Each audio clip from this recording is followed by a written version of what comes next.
प्रेम से बोलिए मैं माता की जय, जगत जननी माता की जय, सच्चा दरबार की जय।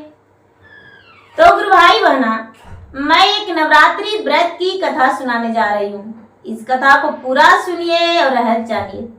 आदि नहीं आदि सुनने में माता रानी का अपमान होती है और पूरा सुनने में माता रानी कृपा करते हैं, दया बरसाते हैं। घर में धन की वृद्धि होती है, सुख शांति मिलती है। तो प्रेम से बोलिए अम्बे माता की जय। एक राजा थे और राजा साहब की एक रानी थी।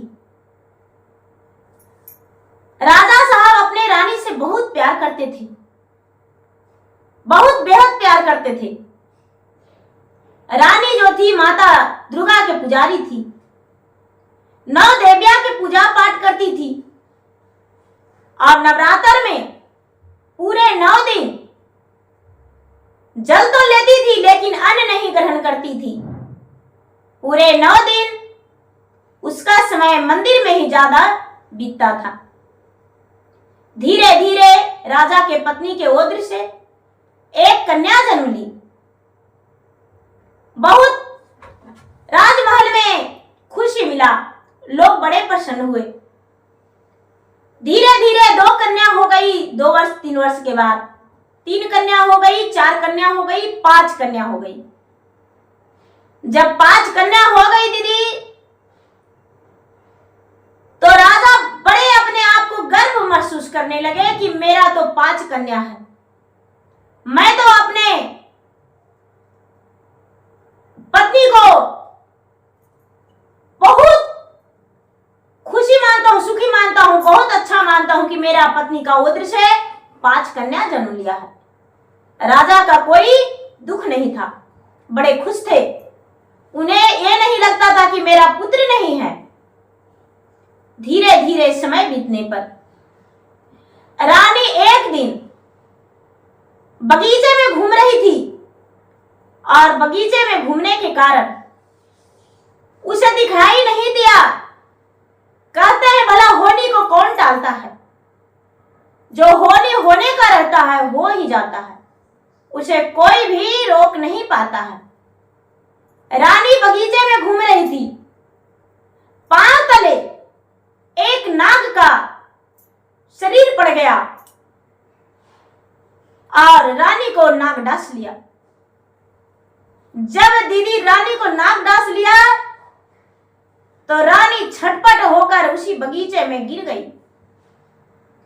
रानी बिल्कुल अकेले बगीचे में घूम रही थी। लोगों को आवाज दी लेकिन रानी का आवाज किसी के पास नहीं गया और रानी का प्राण निकल गया। जब रानी का प्राण निकल गया तो रानी क्या कर पाती? कुछ नहीं, बस उसका तो जो आत्मा था वो निकल गया और माटी का तन जो था जमीन पर ही रह गया। माटी का तन माटी पर रह गया और प्राण पखेरु निकल गया। राजा आसपास देख रहे हैं कि मेरा पत्नी बगीचे में रोज टहलने जाती थी और लौट कर आ जाती थी। आखिर क्या कारण है जो अभी तक नहीं आई है? राजा खुद को बगीचे में देखने गए। जब बगीचे में देखने गए तो देखते हैं कि रानी तो मूर्छित होकर क्या, वो तो नींद और भूख लेकर चली गई थी। उसका प्राण पखेरु निकल गया था। राजा जब अपने पत्नी को देखे तो सीना पीट पीट के रोने लगे, चिल्लाने लगे। लोग झूम गए, चारों तरफ घेर लिए। क्या हो गया रानी साहब का? क्या हो गया? पूरे प्रजा रानी को मां माना करती थी, लेकिन मां तो दुनिया से चली गई। अब भला कौन सुनने वाला है किसी का आवाज? राजा को लोग पकड़ के घर पर लाए। राजा को लोग समझाने लगे। राजा किसी को बात नहीं थे और राजा के साथ ऐसा घटना हो चुका था। धीरे धीरे धीरे धीरे समय बीतते जा रहा था। राजा साहब की जो बड़ी कन्या थी वो 13 वर्ष की थी। राजा की बड़ी कन्या 13 वर्ष की थी। वो ज्ञानी थी। रानी का अग्नि संस्कार सब मिलकर कर दिए दीदी और राजा साहब को लोग समझाने लगे। रानी साहब का पूरे क्रियाकर्म खत्म हो गया। अब राजा साहब बड़े मनुदास होकर बैठे रहते थे। सभी लोग कहने लगे कि राजा साहब ऐसे रहेंगे तो राजा का राज कैसे चलेगा, ये तो बड़ा अनर्थ हो जाएगा। राजा को ब्याह के लिए राजी करो। राजा साहब क्या किए, अपने प्रजा को बात नहीं मानने को तैयार थे। बड़े मुश्किल से राजा साहब अपने प्रजा और मंत्री को बात माने। प्रजा और मंत्री बड़े कोशिश किए तो ब्याह के लिए राजी हो गए। जब ब्याह के लिए राजी हो गए दीदी तो एक अच्छी सी कन्या देखकर राजा को ब्याह हो गया। और जब दुल्हन बन के राजा की एक नई पत्नी आई तो 5 पुत्री को देखकर वो तो जल भून गई। राजा से कहती है कि हे राजन, आपको 5 पुत्री को देखकर तो मैं बहुत खुश हूं। मैं आपके पुत्री को देखकर बहुत प्रसन्न हूं। जीवन में सबसे बड़ा मुझे खुशी मिला है। राजा के सामने इतना प्यार जताने लगी, इतना प्यार जताने लगी कि राजा समझ नहीं पाए कि मेरे पत्नी के मन में क्या आखिर चल रहा है। 4-6 महीना बीता तो एक दिन उनकी पत्नी कहती है कि हे स्वामीनाथ, आपकी जो पुत्री है बदचलन है, पता नहीं किस किस से गलत संबंध है। आपके नौकर, दरबान, वजीर सबसे आपका पुत्री का गलत संबंध है। वो तो नाक कटवा देगी राजमहल में रहकर। आप नहीं जानते हैं घर पे तो मैं रहता हूं। आपको क्या पता राजा साहब। राजा क्रोध में आकर कहने लगे कि हे रानी, यदि ऐसा बात है तो हम अपने तलवार उठाकर 5 कन्या को गर्दन काट के अब गहवाड़ा भर देंगे। उनका पत्नी कहती है कि हे स्वामीनाथ, इतनी क्रोध अच्छा नहीं, आप ऐसा मत कीजिए। आप ऐसे कीजिए, अपने 5 पुत्री को वन में, जंगल में छोड़ आइए। राजा साहब ये बात सुनकर तनिक भी देर नहीं किए और अपने 5 पुत्री से कहते हैं कि चलो मेरे साथ, मैं तुम्हें जंगल में घुमाने को लिए ले जाएंगे। 5 पुत्री जो थी जंगल में घूमने के लिए राजी हो गई और कहने लगी कि पिताजी थोड़ा ज्यादा समय तक हम घूमेंगे। 5 पुत्री प्रसन्नता के साथ तैयार हो गई और 5 पुत्री राजा के साथ चल दी। राजा आगे आगे और पीछे पीछे, 5 पुत्री चलते चलते चलते चलते चलते चलते चलते चलते राजा अपने पुत्री को लेकर घनाघोर जंगल में चले गए। शाम हो गया और जब शाम हो गया तो राजा कहते हैं अपने पुत्री से कि अरे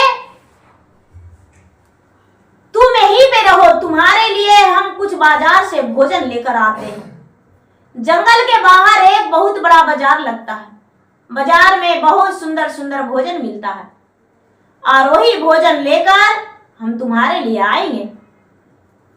ऐसा बात सुनकर राजा की जो पुत्री थी बोली, पिताजी जल्द लेकर आइएगा क्योंकि मुझे बहुत जोरों से से भूख लगा हुआ है।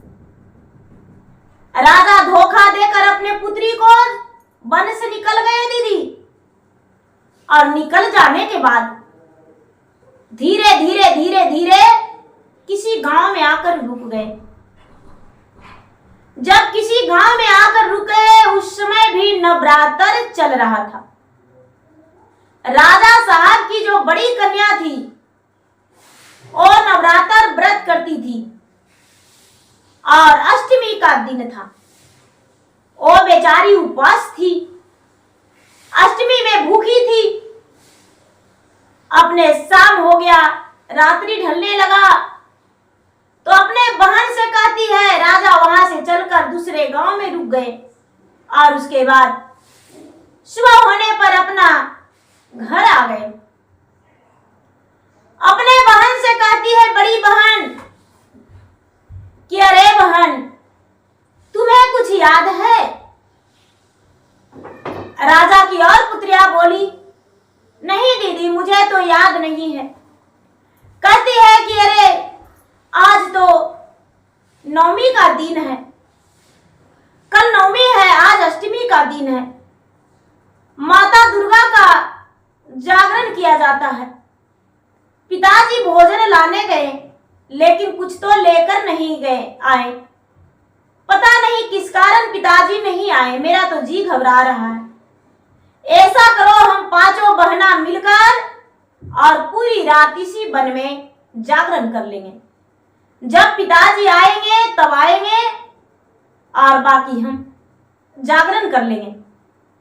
पूरी रात पांचों बहन जागरण कर ली।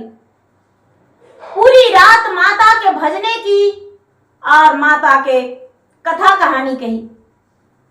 कथा कहानी के बाद सुबह हो गया।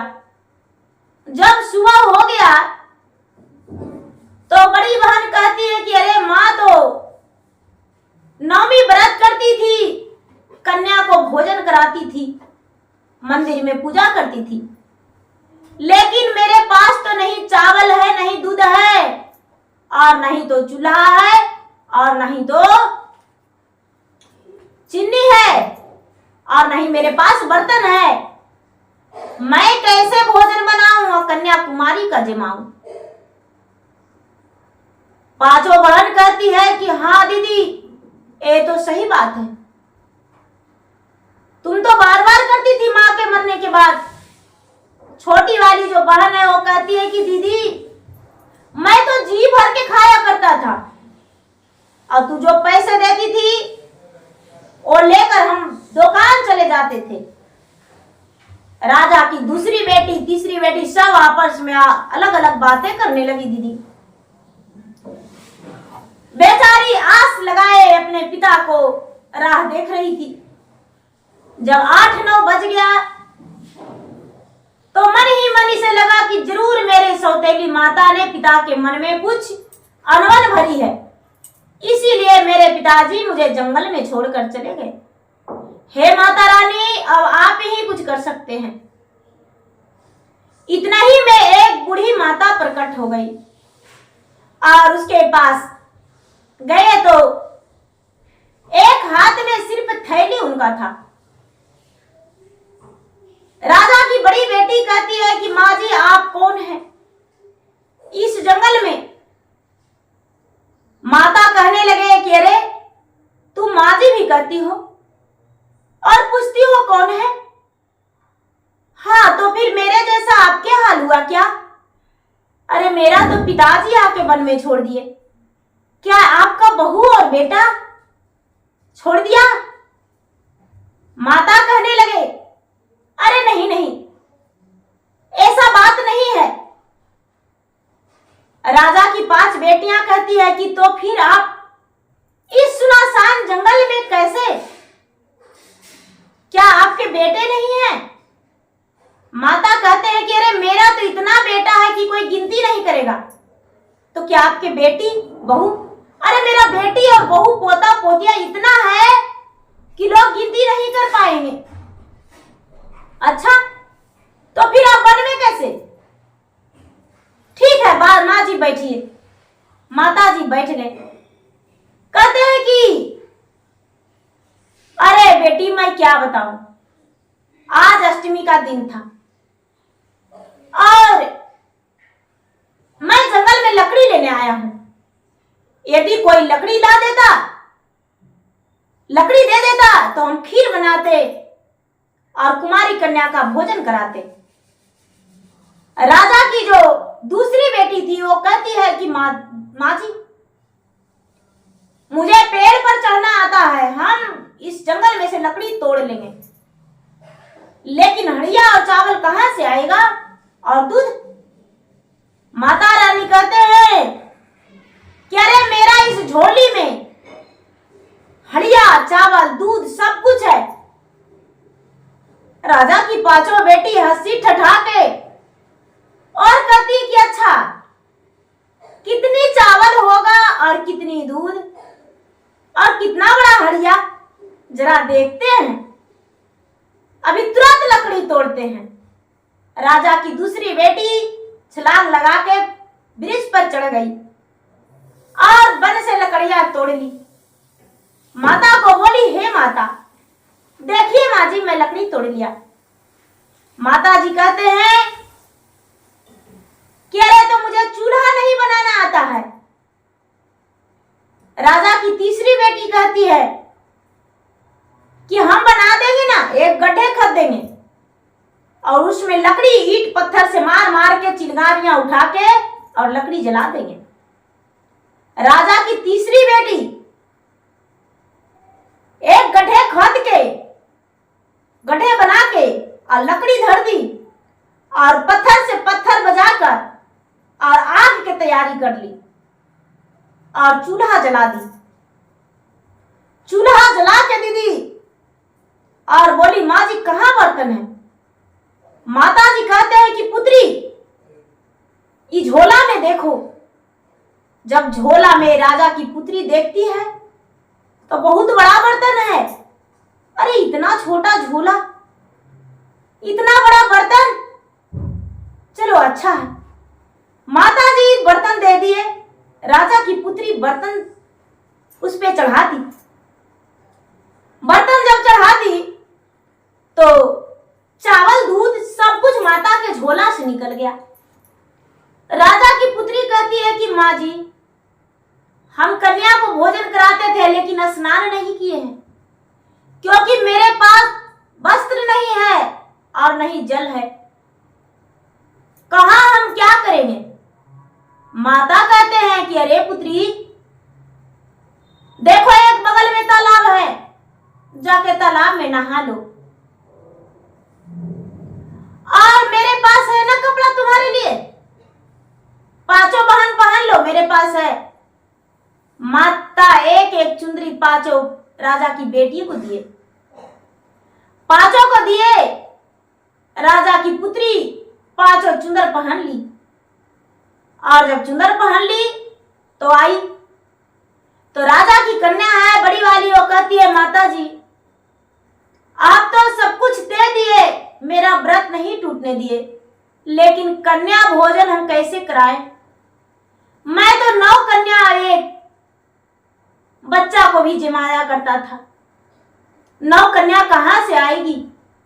माता कहते हैं कि अरे जरा मुड़कर देखो, कितनी सुंदर सुंदर लड़कियां घूम रही है, उन लोग के ले आओ। एक लड़का है और 9 लड़की एक ही साथ हाथ जोड़कर घूम रही थी। राजा की बड़ी पुत्री बड़े प्रेम से उस 9 कन्या को लाई और 9 कन्या को बैठाई और 9 कन्या को बैठाकर उसी वन से केले का पत्ते काटकर और 9 कन्या और एक गणपति को भोजन वो नाम से जिमा दी। अब ब्राह्मण की कन्या, राजा की कन्या कहती है कि माता जी, जब मैं मैं कन्या को भोजन किया कराया करती थी तो कुछ नेक दिया करती थी, लेकिन मैं तो यहाँ खाली हाथ हूं, मेरे पास तो 1 रुपया भी नहीं है। ये बात सुनकर माता कहते, अरे मेरा झोला में होगा, देखो। माता के झोला देखने गई राजा की बड़ी बेटी तो झोला में रुपया पड़ा हुआ था। बेचारी रुपया निकालकर और माता को 9 देविया को दे दी, सबको दान में दे दी। और चरण जब छूने लगी तो माता मुख भरा आशीर्वाद दिए। जब आशीर्वाद दिए तो आशीर्वाद सर पे लग गया। जो माता थे 9 देविया, वो जिधर से आए थे उधर ही चले गए, अंदर ध्यान हो गए। अब बूढ़ी माँ कहते हैं कि पुत्री अब बताओ तुम्हारा घर कहाँ है और तुम इस वन में क्या कर रही हो। बेचारी राजा की बेटी दुख भरी बातें सुनाई। जब दुख भरी बातें सुनाई तो माता कहते हैं कि बेटी इस वन में तुम कहां जाएगी और कैसे रहेगी। तुम्हारे लिए कौन आएगा ठिकान बनाने। ठीक है, कोई बात नहीं। एक राजा घोड़े सवार होकर आ रहे थे। इस 5 कन्या को देख, माता तो दिखाई ही नहीं दिए, 5 कन्या को देख राजा अपने घोड़ा रोक दिए और कहने लगे पुत्री तुम कौन हो, इस वन में क्या कर रही हो। राजा की 5 बेटियां कहती है कि क्या कहूं, नहीं मेरे माता है नहीं मेरे पिता है, मैं कहां जाऊं, मेरा तो कोई है ही नहीं, किसके सहारे जीऊं। राजा कहते हैं पुत्री मेरे घर चलेगी, हम तुम्हारा पिता बनेंगे और मेरा पत्नी मां, क्योंकि मेरा ब्याह का तो कई वर्ष बीत गया, मेरा आधा उम्र बीत गया और मेरा एक भी संतान नहीं। मैं जिन परिवार से मांगता हूं कि अपना कन्या या पुत्र मुझे एक दे दो तो लोग मुझे देखकर मुंह फेर लेते हैं, और आज तुम 5 बहना मेरा पुत्री बनके मेरे घर चलो। राजा जो थे, राजा 5 कन्या को लेकर अपने घर चले गए। जब घर गए तो उनकी पत्नी देखी तो कहती है कि 5-5 कन्या कहां से लाए हैं। हे स्वामीनाथ, आप मेरे लिए बहुत बड़ा उपहार दिए। ये बात सुनकर राजा बड़े प्रसन्न हो गए और कहते हैं मुझे वन में मिली है। राजा अपने राज में पूरा घोषणा करवा दी है कि मैं निर्वंश नहीं हूं, निसंतान नहीं हूं, मेरा तो 5 कन्या है। बस यही बात था कि जब मेरा पत्नी का ओद्र से जन्म लेता था तो मैं अपने पालन पोषण से डरकर अपने ससुराल पहुंचा दिया करता था, और आज मैं अपने 5 कन्या को अपना घर ले आया हूं। राजा रानी दोनों मिलकर अपने 5 कन्या को नाम दे दिए और 5 कन्या राजा के पुत्री बन के रहने लगी। और जब पुत्री बन के रहने लगी तो वो भी राजा रानी भगवान के भक्ति थे, भक्त थे, भक्ति करते थे, पूजा पाठ किया करते थे, नवरात्र व्रत वो भी करते थे, माता दुर्गा के पूजा पाठ हवन सब कुछ करते थे। धीरे धीरे समय आने पर राजा साहब अच्छे अच्छे घराने में 5 कन्या का विवाह कर दिए, और जब भी ब्याह करते थे तो उसके पिता का निमंत्रण जरूर देते थे, अनजाने में ही निमंत्रण देते थे। राजा की कन्या अपने पिता को भी देखती थी, पिता भी अपने पुत्री को देखते थे लेकिन पहचान नहीं पाते थे, और पुत्री जो थी अपने पिता को पहचानती थी, लेकिन पिता से कभी ये नहीं बताई कि मैं आपका पुत्री हूं, और नहीं तो बताने का कोशिश की। 5 एक अच्छे अच्छे घराने में ब्याह होकर दुल्हन बनके चली गई। जो राजा थे जिनका बेटी थी, जो सौतेली माँ थी, वो निसंतान ही रह गई, उसका कोई संतान नहीं हुआ। जीवन में वो निसंतान ही रह गई, उसका बहुत दुख हुआ, दर दर ठोकरें खाई, भटकती फिरती रह गई। लास्ट में धन संपत्ति सब कुछ त्याग करके राज छोड़ के उसे निकलना पड़ा। तो दीदी जी भैया जी, लोगों के साथ यदि गलत हो जाता है तो ये नहीं कि पहला पत्नी का बच्चा है उसे मैं त्याग दूं, नहीं, ऐसा नहीं करना चाहिए। वो तो मुझे पहले 1 लोटा पानी और 2 रोटी परोस के दे देगी, तो इसलिए उसे इतना प्यार देना चाहिए कि उसको कभी लगे ही नहीं कि सौतेली माँ मेरा है। और हर सौतेली माँ ऐसा नहीं होती है, शायद एक ऐसा होती है कि जो अपने सबद को बच्चे को देखना पसंद नहीं करती है। तो दीदी मेरा वीडियो अच्छा लगे, भैया मेरा वीडियो अच्छा लगे तो मेरा वीडियो को लाइक करें, शेयर करें। चैनल पर यदि नए हैं तो चैनल का सब्सक्राइब करें, बेल आइकन घंटी को दबाएं, जो कि मेरा वीडियो का नोटिफिकेशन सबसे पहले आपके पास जाए और आप मेरा वीडियो का सुन सके, देख सके। और कमेंट बॉक्स में जय माता रानी, जय माता दी जरूर लिखें। जय माता रानी, धन्यवाद।